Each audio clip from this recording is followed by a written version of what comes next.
मी रवींद्र भोसले. मी आता मुली बाप्पर या ठिकाणी आलेलो आहे.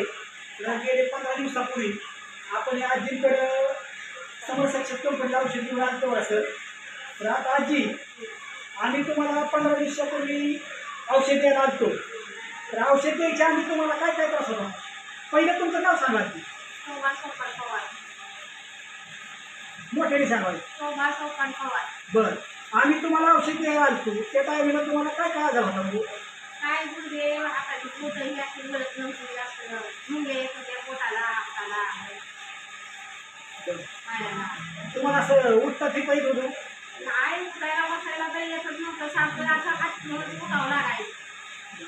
मग आता तुम्ही आमचं हे औषध खाताय. मला ते गेले 15 दिवसापूर्वी आम्ही तुम्हाला औषध दिलं. तुम्ही आता औषध खाता. औषध खाल्ल्यापासून तुमचा काय काय फायदा झाला? जेवण लागते, मग पाणी पडून प्यायला मिळतंय, आपलं भूक लागते संध्याकाळची.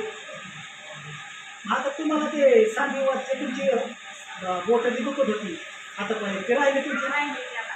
तुम्हाला आता फिरता चालता येतं की डावावर व्हायचं चालणार जी आता लय भारी वाटते चालायचं ते चांगलं. या इकडं माझं.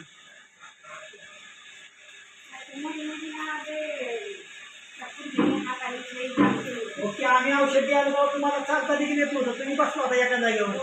हा, नमस्कार मित्रांनो. गेले 15 दिवसापूर्वी आपण या आजींना समरसक्षम कंपनीचे आयुर्वेदिक फळ सप्लिमेंट दिलं. त्यांना औषध द्यायच्या आधी उठता येत नव्हतं, जड चालता येत नव्हतं. आता पायाला त्यांच्या ना सांधीवातामुळे असं बोटं दुखत होती, सरळ होत नव्हती. आपण औषध देऊन 15 दिवस झाले. आजी एकदम ठकाठक झाल्या.